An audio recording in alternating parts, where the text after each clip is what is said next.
So I thought we should start by looking at the data from our common tasks and kind of see how well the kids did and then where they did well. So I was looking at my students and I noticed that passing scores, A's, B's, and C's, 39 of my 79 kids had A's, B's, or C's, and I was pretty happy with their performance on the task. I had 19 D's, which I think maybe with a little bit of extra, they could get a boost up to an A, B, or C, which is why I included the rewrites. And then I tried to take a look at who didn't do the assignment, and I had 10 students who didn't do the assignment at all. But when I researched further, I saw that of those 10, 8 have already LC'd the class. And so they weren't here for any of the instruction, and probably not for a large part of the book. So were your numbers similar? My numbers were similar, but we have taken in consideration the number of students I have in the mainstream class. I have a total of 24 students. I had 5 students with A's, B's, or C's. 6 students who earned D's, and like you said, they could have maybe boosted their grades a little bit, possibly. I had 10 E's. I had 3 students who didn't complete the assignment, and then I had no rewrites. So they were, Oh, I did actually. I had 6 kids who did rewrite. I haven't scored them because they were due yesterday, but hopefully that will help. How about your guys? Well, let's see. Out of 50 students, I had 25 in the rank of who scored A, B, or C, 12 D's, 4 E's, 9 didn't complete the assignment, and a lot of those I think were similar to yours. I didn't look up attendance, but I have a number of kids that have missed multiple weeks, so I think that has something to do with that. And then only 1 rewrote an essay for reassessment. I was surprised that more didn't take advantage of that, especially those 12 who had D's. I thought more of them would take advantage of that opportunity, but they didn't. I was surprised too that they did it, and part of me wondered if it was the end of the quarter, if they're feeling. So I thought we could also look at what the kids said, their feedback. In our co-taught classes, we asked them as a warm-up prompt what they thought the most difficult part of the assignment was and what the easiest part, and I know you asked your guys after their reflections. So when I looked at our answers in our co-taught classes, I think I kept getting the same response of getting started was their biggest hurdle. So did your guys say that too? yes.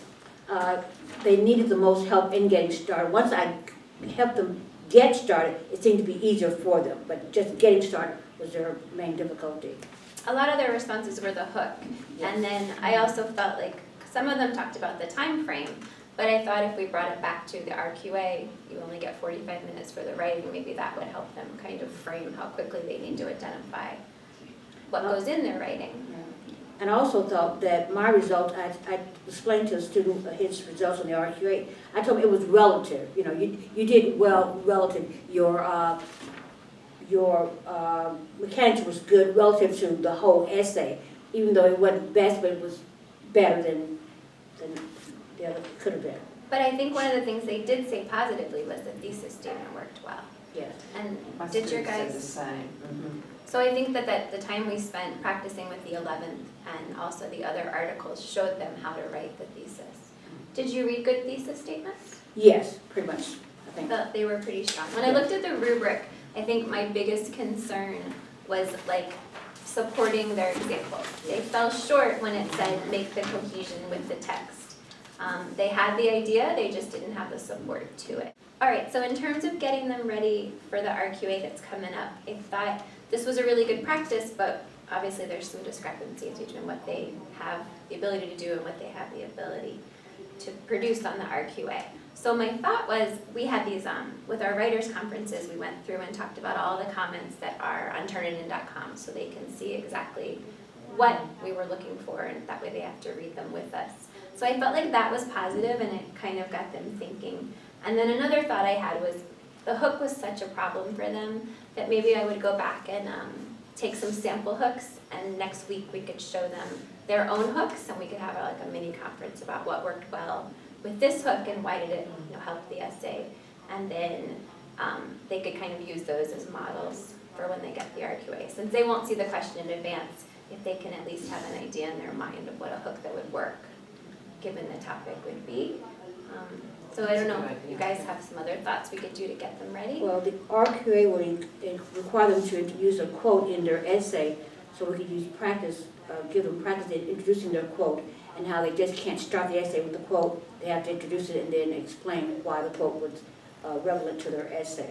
Right, because I think that's where they're losing points. Yes. If we could just get it in there, clear and cohesive, it would really help them. And one other thing we could do is, on No Red Ink, they have a whole section on embedding quotations. We could have them do that to That would be understand the different styles of embedding and introducing the quotations and to give them practice with that. That would be good because they need to get back on the computers and use their No Red Ink again.